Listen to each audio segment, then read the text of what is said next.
I want you to imagine something for a second. Just picture this. Okay, I'm picturing it. Picture a young anti-war protester back in the early 2000s. Right, like the Bush era.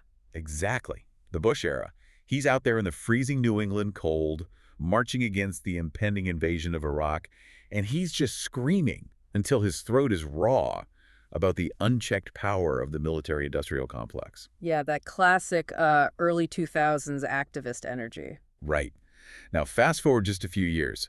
That exact same guy is sleeping in a dirt-caked tent in the middle of Boston's financial district. Dewey Square. Dewey Square.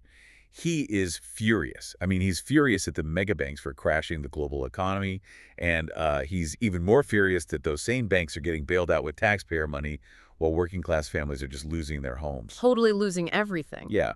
He is basically the ultimate anti-establishment rebel. He's dedicating his life to fighting corporate oligarchy. Okay, so we have the picture. Now, imagine walking up to that guy, freezing in his tent in 2011, and telling him a secret about the future. Oh, man. Imagine telling him that in just a decade, the exact same megabanks he is protesting and the exact same defense contractors dropping bombs overseas are going to start flying these massive rainbow flags. Wow. Yeah. That they're going to roll out extensive diversity initiatives, and that their board of directors will be speaking the exact same social justice language as the grassroots activists trying to take them down. I mean, if you had predicted that in 2011, the people in those tents would have looked at you like you had completely lost your mind. They would have thought you were crazy. Yeah.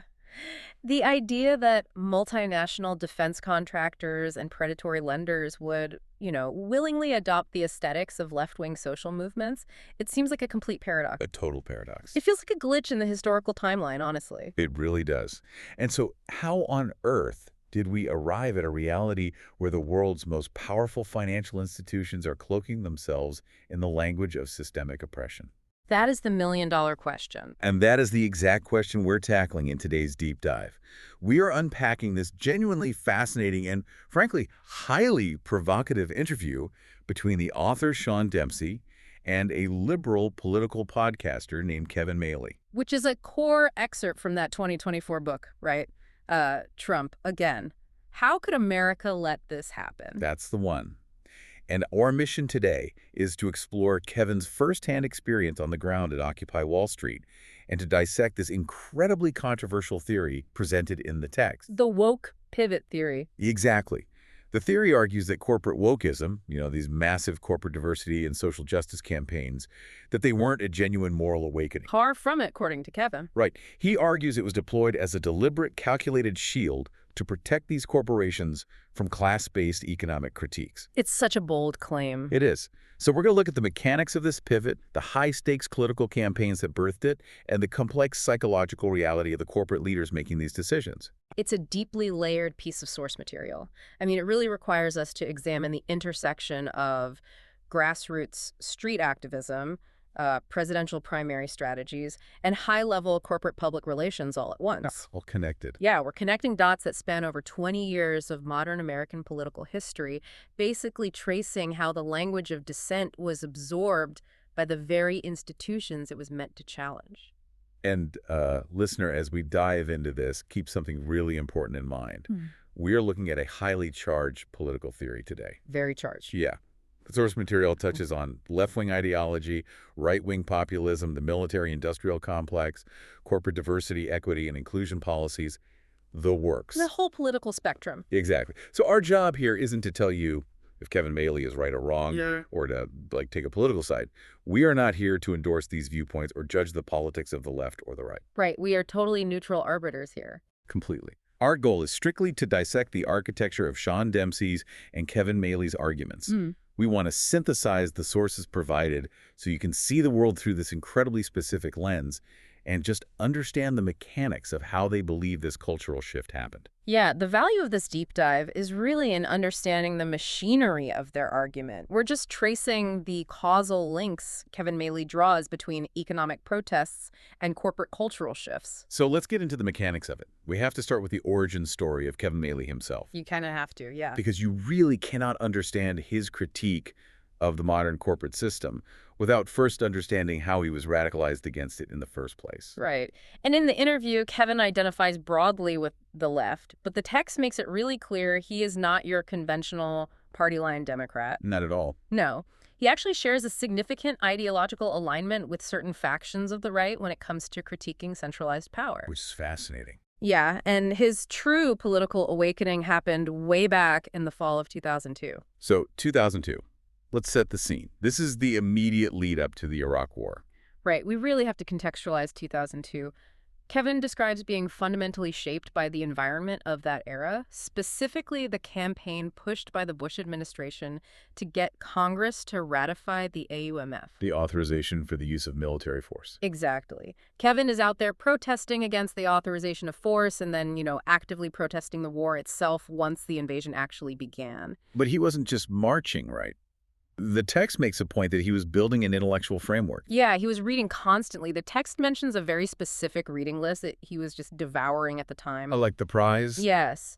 The Prize by Daniel Yergin, which came out in 1990. It's this massive Pulitzer-winning history of the global oil industry. A really dense book. Extremely dense. And alongside that, he's reading all these dissident intellectuals, writers like Noam Chomsky, Howard Zinn, Gore Vidal. People who take a very hard, systemic look at U.S. military and economic force. Exactly. And when you look at that specific combination of texts, a granular history of the oil industry, combined with Chomsky's structural critiques of media and state power, you start to see the foundation of Kevin's central worldview. Because reading The Prize shows you what? Yeah.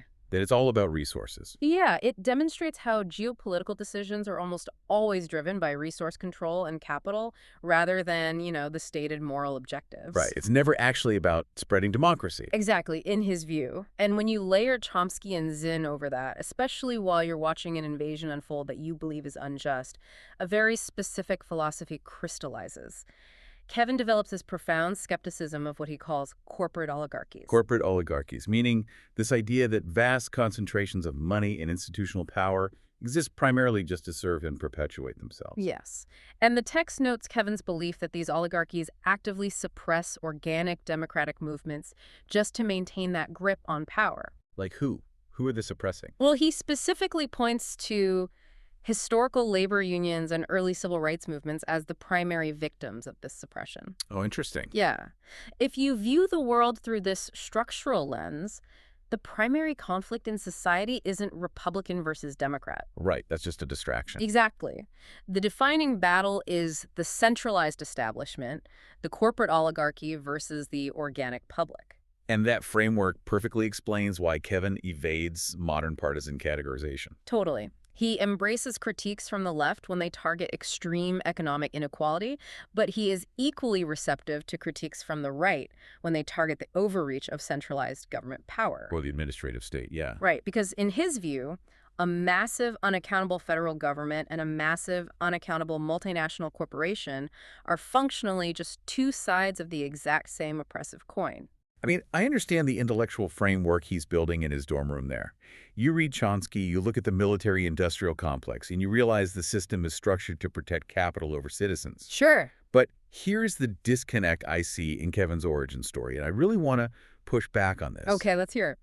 How did a highly analytical guy go from understanding that massive structural reality to standing outside in the cold with a piece of cardboard on a stick? Ah, the protest question. Yeah. If you believe the system is this impenetrable oligarchy, isn't protesting essentially just shouting into the void? It can feel that way. How does he convince himself that street protests actually move the needle against centralized power? Because, I mean, if we look at the very event that radicalized him, the Iraq War, millions of people marched globally. Millions. And the invasion happened anyway. It's a great point. And the interviewer, Sean Dempsey, actually presses Kevin on this exact point in the book, questioning the efficacy of street protests. What does Kevin say? Well, Kevin acknowledges the failure to stop the Iraq War. He doesn't deny that. But he introduces the sociological concept of inside and outside forces to explain how change actually occurs. Inside and outside force. Yeah. In this model, the protesters are the outside force. Their objective is not to draft legislation or sit in committee hearings. That's for the inside force. Okay. The outside force's job is to physically demonstrate to the establishment that there is popular, undeniable discontent. They're there to create friction. Just to make things difficult. Exactly. And to validate that this friction actually works, Kevin points to a very specific historical example that operates entirely on leverage. Oh, right, the A. Philip Randolph story, which is just a fascinating historical pull. It really is. Because most people naturally default to the 1960s civil rights movement when discussing protest, but Kevin goes way back to the dawn of the Second World War. Yeah, to the 1940s. A. Philip Randolph was a titan of the labor movement. He led the Brotherhood of Sleeping Car Porters, which was the first successful African-American-led labor union. So at the beginning of WWII, the American defense industry was absolutely booming, right? Fueled by massive federal contracts. Building tanks, planes, everything. Everything. But Black Americans were being systematically shut out of these lucrative middle-class making jobs due to entrenched segregation. Wow. And Randolph and other civil rights leaders realized that just appealing to the moral conscience of the federal government wasn't working. Playing nice wasn't getting them anywhere. Right. So Randolph changes tactics. He doesn't just ask the Roosevelt administration nicely, he threatens them. He threatens FDR. Yeah. He tells President Franklin D. Roosevelt that if the federal government doesn't mandate the desegregation of defense contracting, Randolph is going to organize a massive disruptive march on Washington right in the middle of the wartime mobilization. That is bold. Incredibly bold. Yeah. But the context of the war is exactly what gave the outside force its leverage. Because FDR is trying to project unity. Exactly. FDR was trying to project this unified democratic America to the world while fighting the Axis powers. He absolutely could not afford the domestic paralyzation, let alone the international embarrassment, of 100,000 Black Americans protesting racial subjugation in the nation's capital. It would have been a PR nightmare on a global scale. A total disaster. The cost of ignoring the outside force suddenly became much higher than the cost of conceding to them. So FDR caved. He caved. He issued Executive Order 8802, banning discrimination in the defense industry, and the march was called off. Wow. Kevin uses this historical mechanism to answer your exact question about shouting into the void.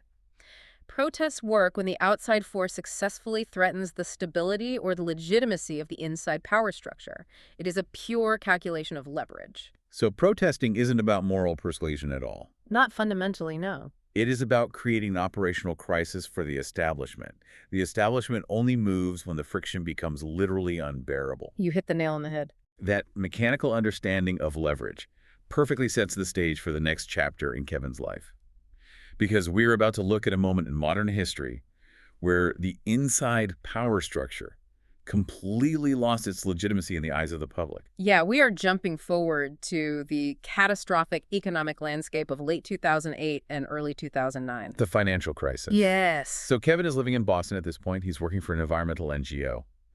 And the crash hits. And we all know the macroeconomic reality of this event, right? Yeah. The housing bubble bursts, Lehman Brothers collapses. The entire global economy basically goes into free fall. Right. But Kevin's narrative in the text focuses intensely on the visceral, systemic hypocrisy of a government's response to the crash. Oh, the bailouts. Exactly. Main Street is devastated. Working-class families are losing their life savings. Foreclosure signs are literally papering neighborhoods across the country. And this is the moment Kevin experiences this profound structural betrayal that shatters any remaining faith he had in the two-party system. Because of the political continuity. Yeah.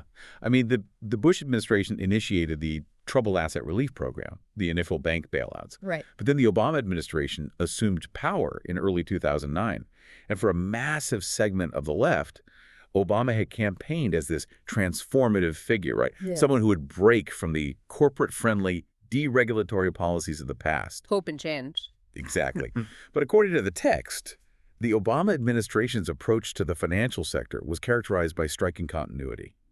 They sustained the bailouts. This is the visual contrast that really radicalizes an entire generation. It's sickening when you think about it. It is. On one side of the equation, the average citizen is facing total financial ruin just for making the mistake of trusting the housing market. Yeah.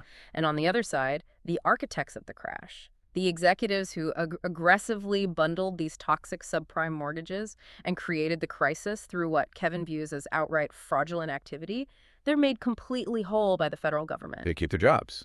They keep their jobs, they keep their multi-million-dollar bonuses, and most importantly, they face zero legal consequences. Nobody goes to jail.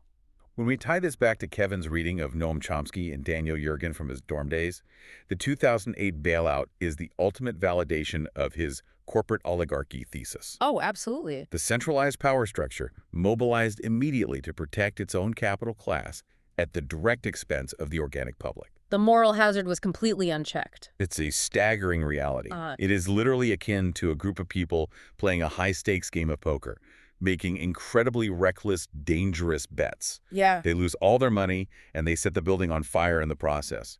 But instead of facing consequences, the government forces the people standing outside on the sidewalk to cover all their gambling debts. Then it gets worse. Right, because to make the indignity complete, the people on the sidewalk are having their own homes repossessed by the exact same gamblers they were just forced to bail out. It's maddening. And that profound sense of indignity and systemic corruption is what provided the fuel for what happened next. Occupy Wall Street. Yeah, you had this simmering, visceral anger across the entire country, completely devoid of an outlet. The electoral process had just produced a historic change candidate who, in the eyes of the left, had immediately capitulated to Wall Street. So voting felt useless. Exactly. That anger had to go somewhere. And in the fall of 2011, it spilled into the streets. Occupy Wall Street begins in Zuccotti Park in New York City, and the concept of physical encampment just quickly metastasizes across the country. And by September 2011, the movement reaches Boston.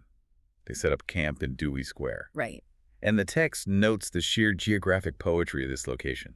Dewey Square is nestled right at the edge of Boston's financial district. It's a very specific spot.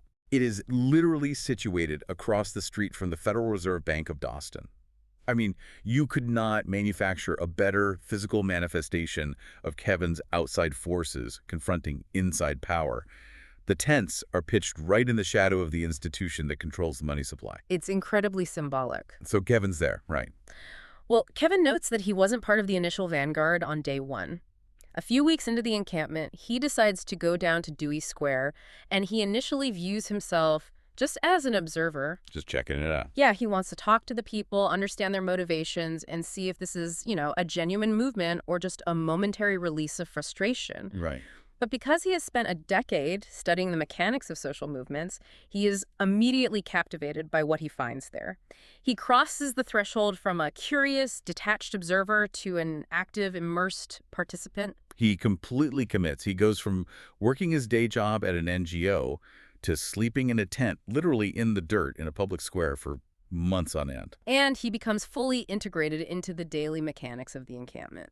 And having boots on the ground like that gives him a profound understanding of how Occupy actually functioned as a micro-society. Which forces us to look at the single most heavily criticized aspect of the entire Occupy Wall Street movement. The demands, or lack thereof. Yes. The universal critique leveled by the mainstream media at the time, the movement's absolute refusal to issue a list of demands. I remember this so clearly. Yeah. If you watch the archival news footage from 2011, every anchor, every pundit on every network is asking the exact same frustrated question. What do these people actually want? Yeah, they were bewildered. The media treated the protesters like they were naive children because they didn't present a tidy, bullet-pointed legislative agenda for Congress to debate. Right. But Kevin details in the interview that this wasn't a failure of imagination on their part. Having no demands was a highly deliberate ideological feature of the movement, not a bug. That's a crucial point. To understand why, we have to look closely at the architecture of anarchy that governed these camps. Okay, unpack that. Kevin explains that within Occupy Boston, there was a strict commitment to what is called horizontal organization. Meaning a complete eradication of hierarchy, no bosses, no presidents, no official spokespeople. Precisely. The foundational philosophy was that you cannot dismantle a corrupt hierarchical corporate structure by building a new hierarchical structure to fight it. That makes ideological sense. Right. If the movement elects a leader who is authorized to issue demands to the government, that leader inherently holds power over the rest of the camp. They become the hierarchy. Okay, I see that. But beyond the anarchist philosophy, horizontal organization was also a matter of sheer, unyielding logistical necessity. The demographic and ideological makeup of Dewey Square was wildly disparate. Kevin describes a coalition that basically defies conventional political gravity. He outlines the factions in the text, and it is a wild mix. You had dedicated anarchists whose ultimate goal was the complete abolition of the state. Yeah. You had self-avowed communists and democratic socialists focused on the total redistribution of wealth. But sitting right next to them in the exact same tents, you had explicitly anti-communist free market libertarian. Impulse supporters, yeah. People who believed in capitalism but despised cronyism, bailouts, and the existence of the Federal Reserve. It was a massive ideological collision. And when you look at that makeup, the lack of demands makes perfect sense. Because they couldn't agree on anything. Exactly. The only connective tissue, the only thing allowing a socialist and a libertarian to share a campfire was a shared, visceral diagnosis of the problem. They all agreed the centralized banking system and the federal government were fundamentally corrupt and in collusion. But the cure they wanted was totally different. Totally different. The moment they tried to prescribe a solution, the coalition would have instantly shattered. A socialist's demand to nationalize the banks is fundamentally incompatible with a libertarian's demand to abolish the Federal Reserve and completely deregulate the currency. Well, yeah. Issuing a demand would have meant choosing a faction, which would have destroyed the critical mass of the encampment. Okay, I understand the theory. But practically speaking, I have to challenge how this actually works on the ground. Go for it. You have thousands of angry, ideologically opposed people camping in a park. Yeah. Nobody's in charge, and they actively refuse to tell the government what it would take to make them leave. Doesn't that structure virtually guarantee that the movement will collapse under its own weight? It seems like it would. I mean, how do you manage basic logistics? Food, sanitation, security, let alone political messaging, without a chain of command? It is the natural question, and it is exactly why the corporate media simply could not process what they were seeing. Corporate media is inherently hierarchical. They require a designated spokesperson to interview. Take me to your leader. Exactly. But Kevin explains the mechanics of how they actually govern themselves through a body called the General Assembly. The 5:00 p.m. daily meetings. Yes. The General Assembly was the supreme decision-making body of the camp. Anyone who was physically present could participate. There were no elected representatives. So how wasn't it just a shouting match? Well, to manage the chaos, the group would temporarily elect a facilitator. The facilitator held no executive power whatsoever. Their singular role was just to run the agenda, keep the speakers on time, and maintain order. And the text touches on the fascinating physical mechanics of these meetings, right? Like the human microphone. Oh, that's such a cool detail. Because the city banned the use of amplified sound. No bullhorns, no PA systems were allowed in the park, so the encampment had to adapt. Right. When someone spoke at the General Assembly, the people immediately surrounding them would shout their words back in unison, creating this echoing wave of sound so the people at the back of the crowd could hear. Mic check. Yeah. It forced an incredible level of active communal listening. And through this horizontal structure, they would vote on daily agendas and pass broad resolutions like, formally condemning a specific instance of police brutality or maybe a new banking regulation. But still no legislative demands. Right. They maintained their steadfast refusal to draft legislative policy. And Kevin fiercely defends this choice. He argues that demanding policy from Occupy was fundamentally misunderstanding its entire purpose. How so? He viewed the encampment purely as a raw expression of popular discontent.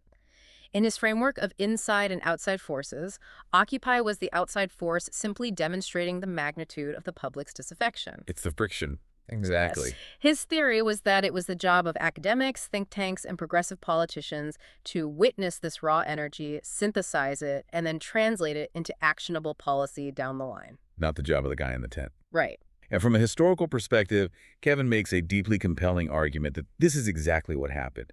The energy didn't dissipate, it evolved. It really did. I mean, the police eventually moved in, the tents were dismantled, and the physical spaces were cleared. Yeah. But Kevin argues that the raw popular discontent acted as a massive political incubator. It planted ideological seeds that would radically alter the American political landscape over the next decade. Planting the seeds is the exact metaphor Sean Dempsey explores in the interview. We really have to look at the hidden legacy of Occupy Wall Street. Let's do it. Because if you only analyze the immediate timeline, the protests start, the parks are cleared, the banks remain completely intact, It looks like an abject failure. A flash in the pan. Right.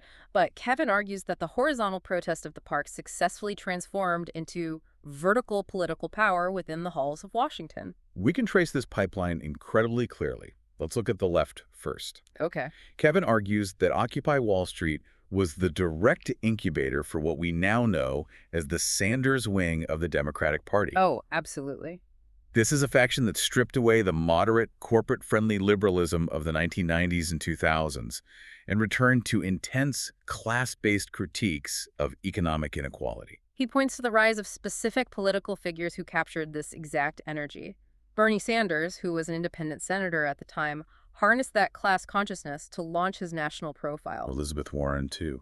Yes, Elizabeth Warren built her entire political brand around holding Wall Street accountable, eventually forming the Consumer Financial Protection Bureau. And it kept going. Yeah, it laid the groundwork for politicians like Ro Khanna, and later the progressive insurgencies of the Justice Democrats, which brought figures like Alexandria Ocasio-Cortez to power. And the transition wasn't just ideological, right? It was physical. What do you mean? Kevin notes that the actual people who were sleeping in those tents, the people facilitating those general assemblies, they didn't just go home and give up after the parks were cleared. Oh, right. They packed up their sleeping bags and went straight to Capitol Hill.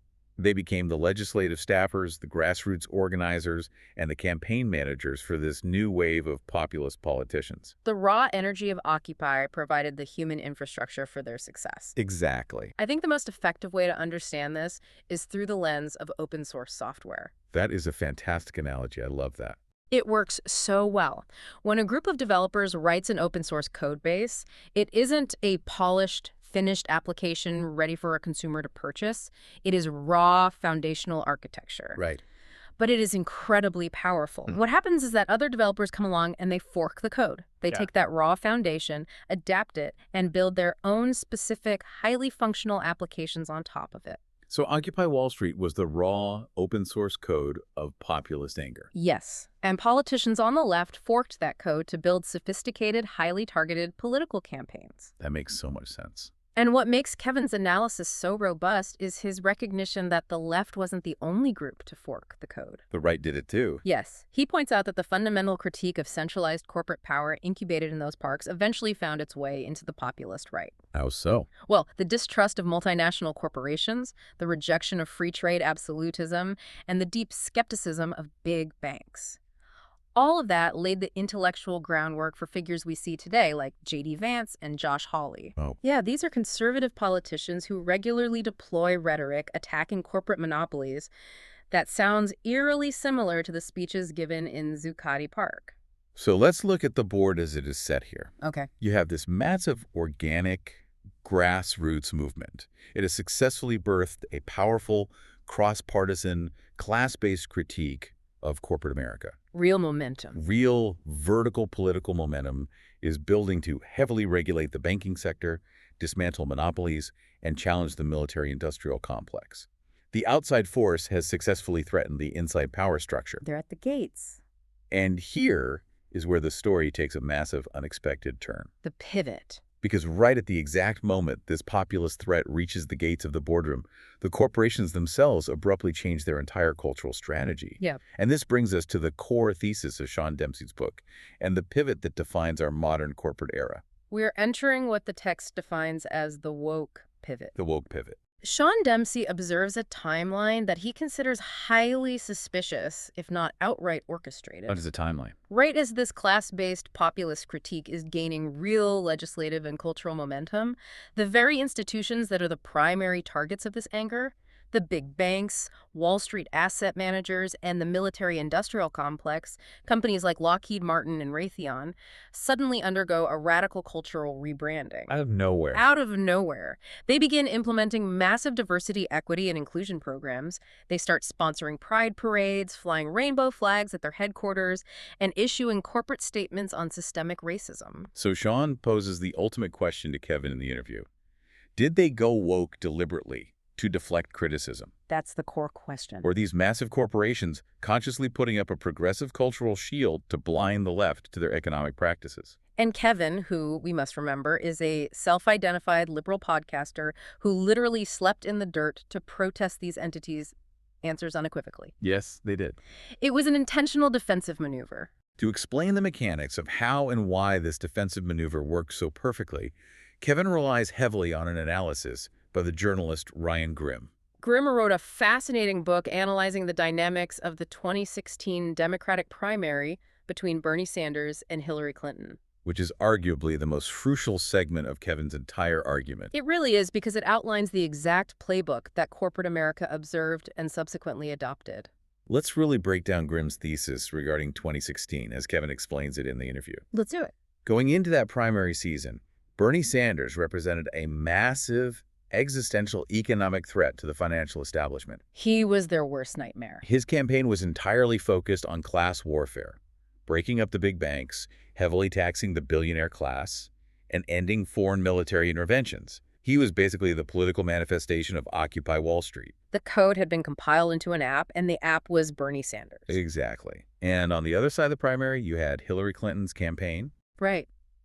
And Grim's analysis posits that the Clinton campaign was deeply allied with the traditional Democratic establishment, which inherently included deep ties to Wall Street and corporate donors. So when the primary began, the establishment assumed Sanders would just be a fringe protest candidate. Just a nuisance. But when he started drawing massive crowds and actually winning primaries, the establishment panicked. They realized he was a genuine threat to capture the nomination. But the Clinton campaign faced a massive tactical dilemma here. What was it? They knew they could not attack Sanders on his economic policies. If Hillary Clinton went on a debate stage and argued that Wall Street was actually functioning well and that the big banks shouldn't be broken up, she would have alienated the entire Democratic base instantly. Because the populist energy was too strong after 2008. Exactly. They couldn't win a fight on the battlefield of class economics, so they had to change the battlefield entirely. And this is where Grim argues a conscious, highly strategic decision was made. The Clinton campaign and its allies in the media shifted their attack strategy. Instead of engaging Sanders on his economic populism, they chose to paint him as dangerously tone-deaf to issues of identity.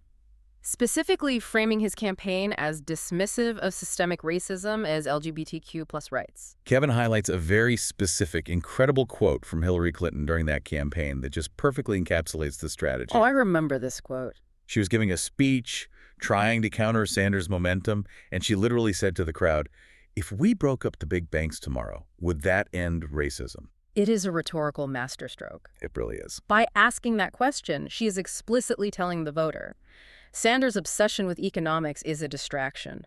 The real urgent ills of society are based on identity and race, and his focus on class proves he doesn't understand your struggle. It effectively elevates cultural issues above class issues. It forces the voter to choose between economic reform and racial justice. And the strategy went much deeper than just debate rhetoric. Kevin brings up the creation and deployment of the term Bernie Bros. Oh, the Bernie Bros. This was a brilliant, highly coordinated piece of political framing. They took a political movement that was fundamentally driven by a desire for universal health care and economic equality, and they successfully painted it as a movement dominated by angry, toxic, privileged white men. The narrative was actively seeded that these Bernie Bros exhibited toxic masculinity and actively disdained intersectional movements like Black Lives Matter. And the goal of the Bernie Bro narrative was to create internal cleavages within the left's coalition. Divide and conquer. Exactly. If you can convince progressive voters, especially younger voters who care deeply about being good allies for racial and social justice, that the economic populist candidate is secretly harboring a toxic, racist, or sexist base, you fracture the coalition. You pit identity politics directly against class politics. Sanders was pushed entirely onto the defensive. He was forced to constantly prove his progressive bona fides on cultural issues, which marginalized his core economic message. The establishment candidate retained control by weaponizing identity against class. This analysis absolutely blows my mind. It's intense, right? So, following Kevin's logic here, corporate America was watching this 2016 primary unfold like a test case. You're taking notes. They saw how incredibly effectively the language of identity politics was used to completely kneecap a class-based economic threat. And they realized they could just copy-paste that exact playbook to divide and conquer the left's critique of their own companies. Yes. Yeah. Think of it like a squid inking the water to escape a predator. Okay, I like this. The corporation is the squid, and the left-wing economic populist is the predator trying to dismantle it. The squid realizes it cannot outswim the predator in a straight fight about economic fairness. It just can't win that argument. So what does it do? It deploys a massive cloud of ink. And that ink is the language of systemic racism, gender theory, and corporate DEI. Wow. Now, the ink doesn't change the fundamental nature of the squid. It is still a profit-maximizing organism. But the ink completely blinds and confuses the predator. The populace less gets lost in the ink. If a major bank or a defense contractor heavily cloaks itself in the language of intersectionality, embraces every Pride Month, and loudly denounces systemic racism, it radically changes the narrative. Suddenly, the activists who are protesting the bank's predatory lending practices or the defense contractor's weapon sales are cast as missing the point. Or worse, the activists are accused of being regressive and reactionary for attacking a company that is doing such important social justice work. Right. The bank successfully positions itself as a progressive hero in the culture war, while continuing to maximize its profits in the class war exactly as it did before. It forces the left to fight on cultural terrain, where the corporation controls the PR budget, rather than on economic terrain where the corporation is actually vulnerable. And Kevin argues that this adoption of woke aesthetics was the most effective union-busting anti-populist strategy ever devised. But this leads us into incredibly dark psychological territory. It does. If we accept this premise, if these massive multinational corporations are adopting civil rights flags purely as a cynical PR shield to defang their critics, all while they are actively foreclosing on middle-class homes or manufacturing munitions that are dropped on civilians overseas, it begs a profound question about the people running these companies. Executives. Yeah. Are the executives sitting in these boardrooms inherently evil? Are they sociopaths just laughing at the public while they exploit social justice movements? This brings us to a fascinating nuance in the text, and it's actually a moment where the interviewer and the interviewee disagree. Oh, really? Yeah. Sean Dempsey, the interviewer, suggests almost exactly that. He implies these corporate entities know exactly how malicious and cynical their actions are. But Kevin pushes back. Kevin strongly pushes back on the mustache-twirling villain theory. Okay, so Kevin is very careful to separate the action from the intent. Exactly. He agrees with Sean that the actions are deeply harmful. Bankrupting communities through systemic financial schemes is destructive. Manufacturing weapons that kill civilians in foreign conflicts is devastating. Right. But Kevin doesn't believe the individuals working inside these corporations, from the HR departments all the way up to the C-suite, view themselves as evil villains orchestrating a massive deception. So what are they doing? Kevin introduces a much more complex view of human psychology to explain the phenomenon. He argues that the corporate workers have fully, genuinely bought into woke ideology. They aren't faking it for the camera. So it's real for them. Yes. They use this ideology as a profound psychological balm to soothe their own internal cognitive dissonance.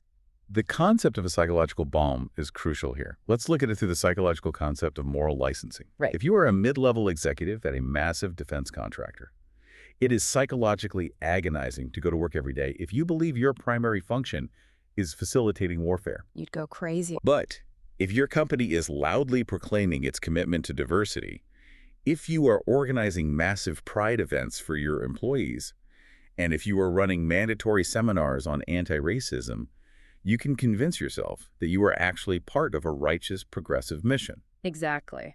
Kevin argues that these corporate employees genuinely believe that by participating in these internal corporate social justice initiatives, they're fulfilling the historical legacy of the great civil rights movements. They view themselves as the good guys. They view themselves as the modern successors to Martin Luther King Jr., the suffragettes, and the activists at Stonewall. The culture of the corporation provides them with enough moral licensing on social issues to completely ignore the devastating macroeconomic or geopolitical impact of their actual product. They use the packaging to blind themselves to the product. It is a hermetically sealed bubble of self-delusion. And Sean ultimately concedes this point to Kevin in the interview, noting the old adage that the road to hell is paved with good intentions.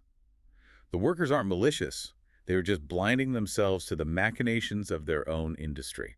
Sean gives a brutally stark example in the text to summarize this cognitive dissonance. What's the example? When a defense contractor manufactures a bomb that is dropped on a civilian family overseas, putting a trans rights sticker on the side of that bomb does not make the act of dropping it any more righteous. No. But to the person assembling the bomb, the sticker provides the moral justification to keep working. Wow. And in the financial sector, Sean points out the exact same dynamic. The monetary policies supported by these mega banks are actively inflating the currency, they're bankrupting the middle class, and transferring unprecedented wealth to the billionaire class. The economic gap is widening every day. But the bank executives sleep soundly because the bank has a terrific internal DEI program and a perfect score on corporate equality indices. It is a stunning psychological defense mechanism. It really is. Right. But if we accept Kevin's premise here that these corporate leaders aren't evil villains who can be exposed, but are instead just deeply deluding themselves with genuine good intentions, it leads to the ultimate question Sean asks in the interview. How do we fix it? Yeah. How can society force them to look in the mirror? If you can't expose them as frauds because they actually believe their own marketing, how do we get them to make real structural changes to their predatory practices? Kevin's answer to that is stark and completely uncompromising. What does he say? You can't. You can't. You cannot change a corporation by appealing to its morality because corporations are not moral agents.